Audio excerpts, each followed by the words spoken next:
Hello students, Namaste everyone. Hope all of you are well. This is the third lecture of solution chapter, class 12, chapter number 2 solution. In the lecture number 1, we have already gone through the Henry's law, Rawls law. In the lecture number 2, we have completed till elevation and boiling point. We will start in this lecture from depression and freezing point. Similarly, as we have understood about the elevation and boiling point, that after mixing a non-volatile solute in a solvent, the boiling point increases of a solvent. That point is called elevation in boiling point. Now what's about depression in freezing point? So here it's written that freezing point of a substance. Substance means whenever I talk about the substance, that means solvent or a solution. So remember the word if I talk about substance, solvent or solution. If freezing point of a substance is a temperature at which the solid and the liquid phase of the substance are in equilibrium. Freezing point का मतलब क्या होता है बच्चों? जैसे just suppose कीजिए ice और water, तो जब आप वाटर से आइस बनाते हो तो वो पॉइंट जो है उसका फ्रीजिंग पॉइंट कहलाता है. वही चीज मैंने यहाँ पे लिखा है. Freezing point of the substance is the temperature at which the solid और liquid phase of the substance are in equilibrium. कहने का मतलब सॉलिड और लिक्विड फेज जो है जब इक्विलिब्रियम में आ जाए, जब मतलब आइस से सॉलिड भी बन सकता है और सॉलिड जो आइस है उससे वाटर भी बन सकता है, तो वो जो फेज है, वो जो टेम्परेचर, उस टेम्परेचर को हम लोग फ्रीजिंग पॉइंट या फ्रीजिंग टेम्परेचर कहते हैं. And that temperature, the vapour pressure of the solid and liquid phase of the substances are same. तो उस टेम्परेचर पर आप अगर लिक्विड का वेपर प्रेशर करें या फिर सॉलिड का वेपर प्रेशर करें, दोनों का जो वेपर प्रेशर होगा वो सेम होगा. तो बच्चों याद रखना है फ्रीजिंग पॉइंट किसको कहते हैं, वो मैंने यहाँ पर डिफाइन लिखा, तो बस इसलिए लिख दिया ताकि आप लोगों को ये ना समझना है कि जैसे सर ने एलिवेशन इन बॉइलिंग पॉइंट में समझाया था, तो डिप्रेशन इन फ्रीजिंग पॉइंट पे फ्रीजिंग पॉइंट क्या है वो समझने के लिए मैंने यहाँ पे लिख दिया. कोई भी सब्सटेंस चाहे सॉल्वेंट हो या सॉल्यूशन हो, ऐसा टेम्परेचर जिस पर वह सॉलिड और लिक्विड फेज दोनों इक्विलिब्रियम फेज में, जैसे हम लोगों ने चैप्टर नंबर 7 क्लास 11 में पढ़ा था इक्विलिब्रियम में, जब लिक्विड से कोई सॉलिड बनने को होता है, product is going to become a solid, and after that again that solid can convert into that liquid phase. So this phase is called equilibrium phase. Similarly here also I have written that freezing point at which the solution or a solvent is a temperature at which the solid and the liquid phase of the substance are at equilibrium is called freezing point of that substance. Similarly the freezing point of a solution, अब आपको यहाँ पर दिमाग लगाना पड़ेगा कि solution का freezing point lower होगा या सॉल्वेंट का लोअर, कम किसका होगा, सॉल्वेंट या फिर सॉल्यूशन. आप अगर मान लीजिए दोनों को फ्रीजिंग पॉइंट पे ले जाना चाहते हो, तो यहाँ पर क्लियरली मैंने लिख दिया है the freezing point of a solution are lower than that of a pure solvent. Solvent से जो सॉल्यूशन का फ्रीजिंग पॉइंट होगा वो कम होगा. तो यहाँ पर freezing point of solution are lower than that of a pure solvent from which the solution is prepared.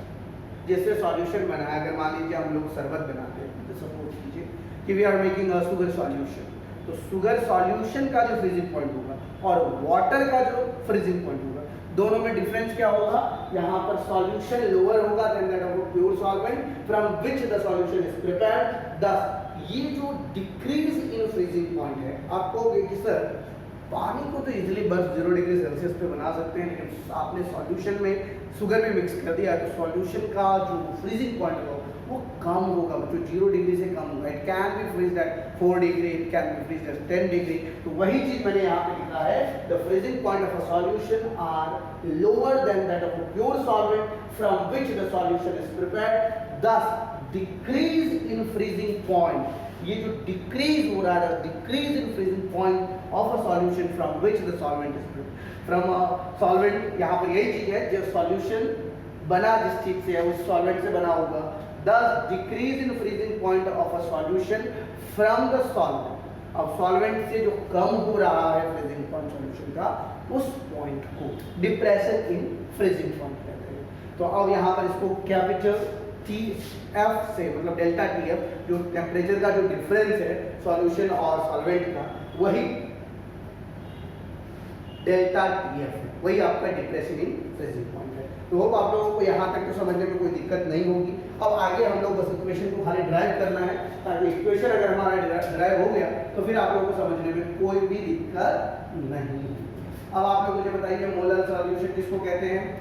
याद है मैंने आप लोगों को बताया भी था depression in freezing point, sorry elevation in boiling point में मोलर सॉल्यूशन Kb से हम लोग डिनोट करते थे, याद आया? तो यहाँ पर क्या होगा, किससे हम लोग डिनोट करेंगे? Kf से डिनोट करेंगे दोस्तों। तो आप कह सकते हो यहाँ पर depression in freezing point is directly proportional to the molar concentration of solution. क्योंकि जैसे ही सॉल्यूशन का यहाँ पर टेम्परेचर कम हो रहा है तो आप कह सकते हैं कि अगर हम सॉल्यूशन में कुछ भी मिलाते हैं, मतलब सॉल्वेंट के अलावा अगर हम कुछ भी चीज मिक्स करते हैं तो हमारा डिप्रेशन इन फ्रीजिंग पॉइंट कम होगा या ज्यादा होगा? बच्चों फटाफट बताइए मुझे।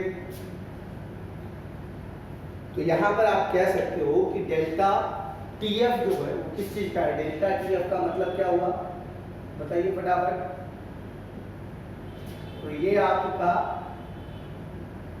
TF माइनस TF नॉट होगा। तो TF आप किस चीज को कहेंगे? किसका फ्रीजिंग पॉइंट ज्यादा होगा?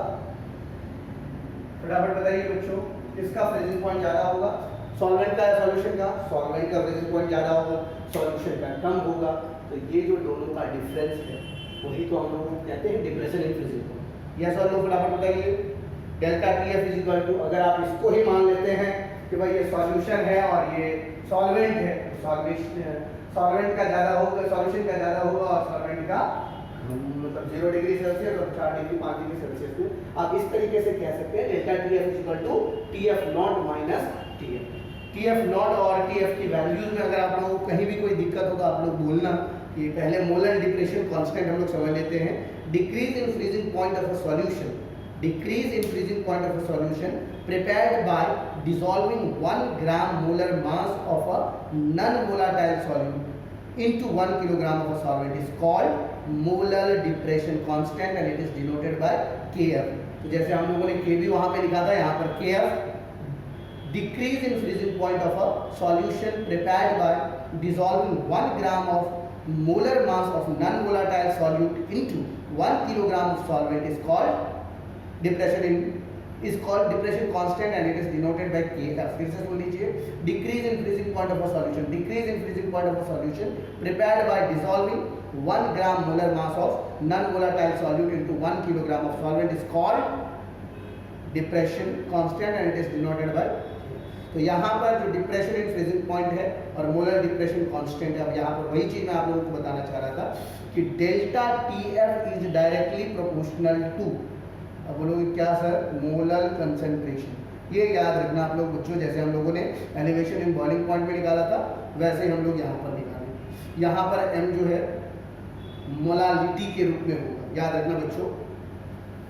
तो ये आपका सॉल्यूशन का हो गया, ये आपका सॉल्वेंट का हो गया बच्चों। मैं कह रहा था आपको कि depression in freezing point is directly proportional to molar concentration of the solution. ये मोलालिटी है dissolve in 1 kilogram of solvent. Okay, तो यहाँ पर हम लोग जैसे ही प्रोपोर्शनल को हटाते हैं कुछ ना कुछ कांस्टेंट लगाते हैं, तो यही आपका Kf है। तो ये आपका मोलर कंसंट्रेशन हो गया। क्या हो गया? Molar concentration. और बच्चों क्या होता है, याद कीजिए, हम लोग मोलारिटी की फॉर्मूला अगर आप लोगों को याद होगा, number of moles of solute, number of moles of solute bye solvent in Kg। याद आया? Bye solvent in Kg। फिर से सुन लीजिए, number of moles of solute by number of moles of solute bye solvent in Kg। यही लिखते थे ना हम लोग, N/S इन Kg। अब N की वैल्यू क्या होती है ये भी आप लोगों को पता है, क्या होता है? Number of moles of solute को अगर आप W1/M1 करोगे, इसका W2/M2, तो सॉल्वेंट इन Kg होगा तो 1000, ये बाकी जो भी होगा ग्राम में होगा। तो आप ऐसे कह सकते हो ये number of moles of solute हो गया, सॉल्वेंट इन Kg हो गया। याद रखना। हाँ, तुम लोग बार बार कहते हो कि सर M1 M2 क्वेश्चन में आप सब कंफ्यूज कर देते ये क्या है नहीं है, बराबर। तो तुम लोगों का बार बार यही क्वेश्चन रहता है कि sir what is this M1 and M2। ये अगर तुम लोग इसको M2 ही मान, जस्ट सपोज करो अगर हमने सॉल्यूट को W2 by M2 करते हैं, बराबर सॉल्यूट और सॉल्वेंट को W1 by 1 kg 1000। तो यहाँ पे क्या हो जाएगा बच्चों, delta TF is equal to क्या हो जाएगा, KF into W2 into 1000 by W1 into M2। ठीक है, ये समझ में आया आप लोगों को या नहीं आया, फटाफट बताइए मुझे। KF इंटू, तुम लोग उसमें भी मैंने बोला था elevation in boiling point, it's just depending upon you that what you are minding. आप अगर number of moles of solute को 1 मानोगे तो 1 लिखना है, अगर हम 2 मानते हैं क्योंकि यहाँ पर सॉल्वेंट को हम लोगों ने 1 मान लिया, सॉल्यूट को 2, तो वही है हमारा फॉर्मूला, खाली याद रखना है delta TF is equal to, ये आपका डिप्रेशन इन फ्रीजिंग पॉइंट का फॉर्मूला हो गया। डिप्रेशन इन फ्रीजिंग पॉइंट से अगर आपको मोलर कंसंट्रेशन, ये KF की वैल्यू अगर आपको निकालना है डिप्रेशन इन फ्रीजिंग पॉइंट से, अगर आप लोग ये KF की वैल्यू निकालना चाहते हैं, ओके, तो KF की वैल्यू क्या हो जाएगी बच्चों, KF is equal to delta TF into W1 into M2 upon W2 into 1000। याद रखना बच्चों, ये KF की वैल्यू हो गई, और अगर हम M2 की वैल्यू निकालना चाहते हैं तो M2 की वैल्यू क्या हो जाएगी बच्चों, KF into W2 into 1000 upon delta TF into W। तो ये तीनों फॉर्मूला आप लोगों को याद रखना है। ये आपका डिप्रेशन इन फ्रीजिंग पॉइंट का सेकेंड, इसमें आपका मोलर मास तीसरे में निकल जाएगा, और सेकंड में क्या निकलेगा बच्चों, फटाफट बताओ। सेकंड किसकी का फॉर्मूला है, can anybody tell me quick. अभी जस्ट मैंने आप लोगों को डिफाइन दिखाया था, अगर आप लोगों ने नोटबुक में लिखा होगा तो मोलर डिप्रेशन कांस्टेंट लिखा था आप लोगों ने, molar depression constant that is KF, delta TF is depression in freezing point and M2 is molar mass. तो यहाँ तक आप लोग इस इक्वेशन को ड्राइव कर लीजिए, और इस तरीके से आप बता सकते हैं। हाँ, इसका अगर आप लोग डायग्राम बनाना चाहते हैं तो डायग्राम में वेपर प्रेशर और टेम्परेचर का दिखा देना है, दोनों का जो डिफरेंस होगा फ्रीजिंग पॉइंट में क्या होगा। हाँ, अक्सर पूछा जाता है कि सर क्या होगा नहीं होगा, तो बेटा नो नीड टू वरी, अगर आप लोग बताना चाहते हो तो इस तरीके से बता सकते हो। एक वेपर प्रेशर का यहाँ पे डाल देना, यहाँ पे टेम्परेचर का डाल देना, ये 2 हो गया आपका T1 TF, और ये आपका सॉल्वेंट और सॉल्यूशन, बराबर समझ में आया। ये वेपर प्रेशर और टेम्परेचर वर्सेस ग्राफ है जिसमें डिप्रेशन इन फ्रीजिंग पॉइंट का हम लोग बना रहे हैं। तो यहाँ पर अगर आप नहीं समझ में आ रहा है तो मैं वापस कर देता हूँ, ये आपका TF हो गया और ये आपका TF नॉट हो गया, एक आपका सॉल्वेंट हो गया और दूसरा आपका सॉल्यूशन हो गया। तो इन दोनों का जो हम लोगों ने स्टार्टिंग में डिफाइन लिखा था कि दोनों के डिप्रेशन इन फ्रीजिंग पॉइंट जो डिफरेंस होगा वही चीज़ का हम लोगों ने ग्राफ में बनाया। तो आप इसको ऐसे थोड़ा दिखा देना कि दोनों में डिफरेंस होता है भाई, एक इधर गया तो दूसरा इधर गया। ऊपर वाला मान लीजिए सॉल्वेंट का है और नीचे वाला जो है सॉल्यूशन का है, बराबर। और ये जो पॉइंट होगा दोनों का जो डिफरेंस का ये जो पॉइंट होगा यही आपका डिप्रेशन इन फ्रीजिंग पॉइंट होगा, जिसको हम लोग डेल्टा TF से डिनोट करेंगे। तो इस दोनों का जो अंतर होगा, ये जो डिफरेंस है, दिस इज कॉल्ड डेल्टा। समझ में आया बच्चों? एक बार आप इसको नोट डाउन कर लीजिए, सारे फॉर्मूलाज को नोटबुक में लिख लीजिए। उसके बाद हम नेक्स्ट टॉपिक जो हमारा ऑस्मोटिक प्रेशर है उसकी तरफ हम लोग चलेंगे।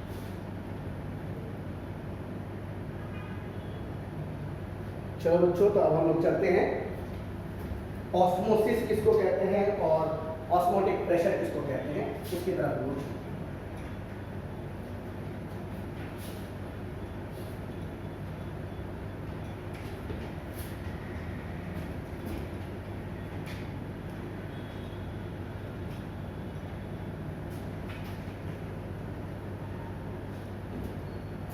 तो बच्चों यहाँ पर जस्ट सपोज कीजिए,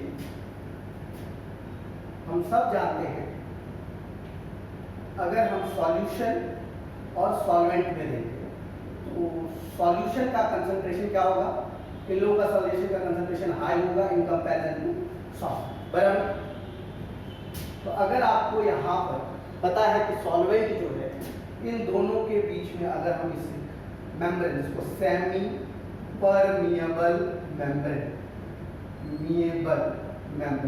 सेमी परमिएबल मेम्ब्रेन को रखते हैं, तो इस दोनों में सॉल्वेंट का फ्लो जो है सॉल्यूशन की तरफ होते जाएगा, जिसमें जो कंसंट्रेशन है वो सॉल्यूट पार्टिकल्स वो नहीं होंगे, बाकी जो कंसंट्रेशन है वो इसकी तरफ बहता है, और ये तब तक बहेगा जब तक हम इस पर कोई प्रेशर ना करें। ये प्रोसेस को जिसमें लोअर कंसंट्रेशन से हायर कंसंट्रेशन की तरफ जो फ्लो होता है, ये प्रेशर को हम लोग ऑस्मोसिस कहते हैं। क्या कहते हैं? ऑस्मोसिस। और यहाँ पर ये तब तक फ्लाई होते रहेगा, ये फ्लो होते रहेगा जब तक कि हम इस पर एक्सटर्नल प्रेशर को अप्लाई नहीं करेंगे, और एक्सटर्नल प्रेशर को अप्लाई करने के बाद ये फ्लो जो है वो स्टॉप हो जाएगा, जिस प्रेशर को ऑस्मोटिक प्रेशर कहा जाता है। क्या कहा जाता है बच्चों? Osmotic pressure. बराबर। ये जो फ्लो था, इस फ्लो को स्टॉप करने के लिए जो प्रेशर हम लोग अप्लाई करते हैं, उस प्रेशर को ऑस्मोटिक प्रेशर। अब आपके दिमाग में क्वेश्चन आएगा, सर इसमें करना क्या? क्वेश्चन तो आएगा ना, सर करना क्या है? तो बच्चों यहाँ पर ये ऑस्मोटिक प्रेशर जो है उसको कैपिटल पाई से डिनोट किया। अब ये इन सब चीजों पे डिपेंड करता है। तो सबसे पहले तो मैं आपको एक चीज बता देता हूँ कि osmotic pressure is directly proportional to the molar concentration of a solution. बराबर। Directly proportional to the molar concentration of solution. अब आपके दिमाग में आएगा sir directly proportional of the molar concentration का मतलब number of moles of solute by volume of solution in litre.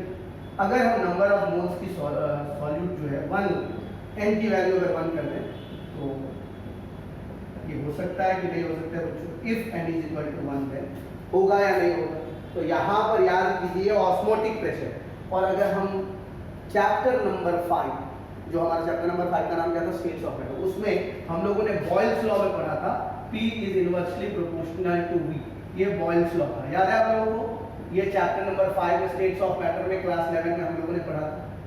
और P is directly proportional to temperature, ये कौन सा लॉ था? याद कीजिए, गे-लुसैक लॉ। यस और नो? यस, गे-लुसैक लॉ था। और P is directly proportional to M, ये एवोगैड्रो लॉ था। याद है आप लोगों को?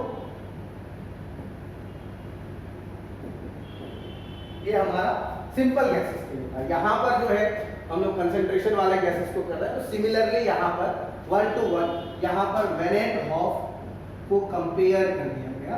वेन एंड हॉफ को ये तीनों इक्वेशंस के साथ कंपेयर, क्योंकि ये सिंपल गैसेस के लिए थे, pressure is inversely proportional to 1। तो वैसे ही यहाँ पर भी osmotic pressure is inversely proportional to pressure, equation number 1। Osmotic pressure is directly proportional, ये वॉल्यूम के साथ ना, और ये directly proportional to temperature, second, and osmotic pressure is directly proportional to M, ये इक्वेशन नंबर। तो आप लोग देख लीजिए यहाँ पर ये वेन एंड हॉफ का Boyle's equation, van and Hoff का गे-लुसैक इक्वेशन और वेन एंड हॉफ का एवोगैड्रोस इक्वेशन, इस तीनों इक्वेशन को कंपेयर किया गया। तो pi is directly proportional to NT by V, बराबर। और जैसे ही हम लोग प्रोपोर्शनल को हटाते हैं तो कांस्टेंट लगते हैं, तो उसमें याद कीजिए PV is equal to nRT था, याद है? P is equal to nRT by V, N is equal to number of moles, R universal gas constant, T temperature, V volume. तो उसी तरह यहाँ पर भी पाई इज डायरेक्टली प्रोपोर्शनल जैसे हटेगा तो आप यहाँ पर यूनिवर्सल गैस कांस्टेंट डाल सकते हो। तो pi V is equal to nRT।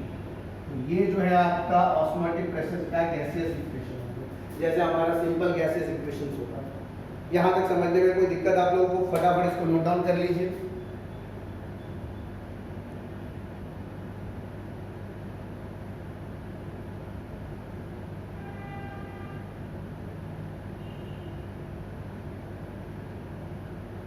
अब यहाँ पर जब आप लोगों ने ऑस्मोटिक गैसेस प्रेशर निकाल लिया, उसके बाद की बात बता रहा हूँ यहाँ पर कि अगर जस्ट सपोज कीजिए हम नंबर ऑफ मोल्स की वैल्यू पुट अप कर दें, नंबर ऑफ मोल्स की value pi is equal to NV upon RT।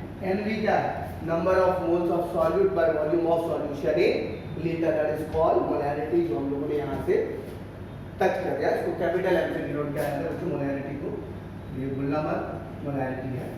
तो यहाँ पर अगर हम N बाई V को और थोड़ा ज़्यादा रूप में तोड़ दें तो पाई इज इक्वल टू हो जाएगा, जिसको तुम लोग W से डिनोट करते हो, W2 बाई M2, और वॉल्यूम के बदले volume of solution in litre होगा हमारा, तो V बाई लीटर कर दीजिए, volume of solution in litre, V upon litre into RT। ये जो है आपका पाई इज इक्वल टू, या पाई V डाल दीजिए, pi V is equal to W2RT by M, W2RT by M। इस तरीके से भी आप लिख सकते हैं। V को खाली याद रखना है, volume of solution in litre होगा, कैपिटल M हमारा molar mass of the solute हो जाएगा। राइट, बात समझ में आई आप लोगों को? ये था हमारा ऑस्मोटिक प्रेशर का गैसेस इक्वेशन।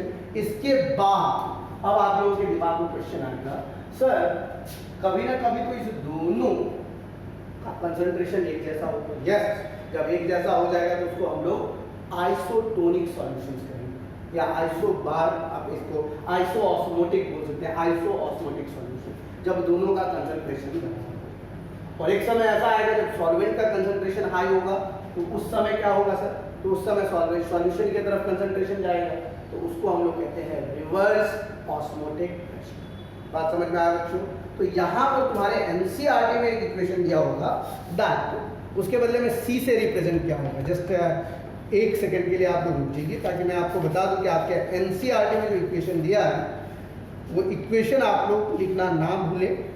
वही इक्वेशन हम लोगों को काम देगा, और उसी इक्वेशन पे हम लोग सवाल भी बनाएंगे। यस बच्चों, पाई इज इक्वल टू CR2, और ये C के बदले यहाँ पर हमने यहाँ पर M लिखा है, तो ये इक्वेशन भी आप लोग भूलना मत। Pi is equal to CRT, और C जो है आपका मोलर कंसंट्रेशन है, जिसकी वैल्यू N/U है। तो ये आपका एनसीईआरटी में बोलोगे कि सर डिफरेंस दिया हुआ है, तो बच्चों बिल्कुल भी घबराना मत। यहाँ पर pi is equal to C is molar concentration. Okay, तो इस इक्वेशन को भी आप लोग नोटबुक में लिख लीजिए, ताकि C की वैल्यू जो है, C of the solution is at osmotic pressure is the directly proportional to molarity, जिसको capital C, molarity C of the solution of a given temperature, so pi is equal to CRT। ये formula भी आप लोग learn करके लिख लेना। C का मतलब N by the number of moles of solute by volume of solution in litre. तो रिवर्स ऑस्मोटिक प्रेशर भी आप लोग समझ ही गए। इसमें खाली एक ही चीज है, एबनॉर्मल मोलर मास आप लोगों को याद रखना है। Normal molar mass, abnormal molar mass, normal molar mass upon abnormal molar mass is equal to van't Hoff factor. I से इसको डिनोट किया जाता है, वेनेट हॉफ फैक्टर को याद रख लेना।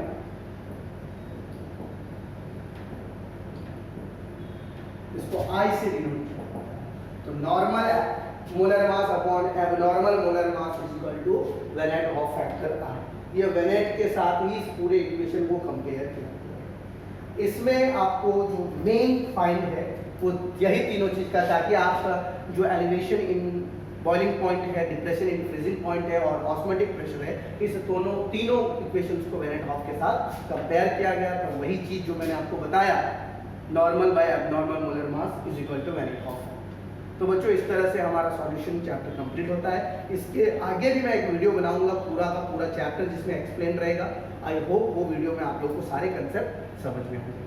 That's all for today. अगर आपको ये वीडियो अच्छा लगा होगा तो लाइक एंड सब्सक्राइब करें, अपने दोस्तों के साथ शेयर करें, ताकि वो भी इस पेंडेमिक सिचुएशंस में इसका बेनिफिट उठा सकें। That's all for today. Thank you very much. Bye bye, take care.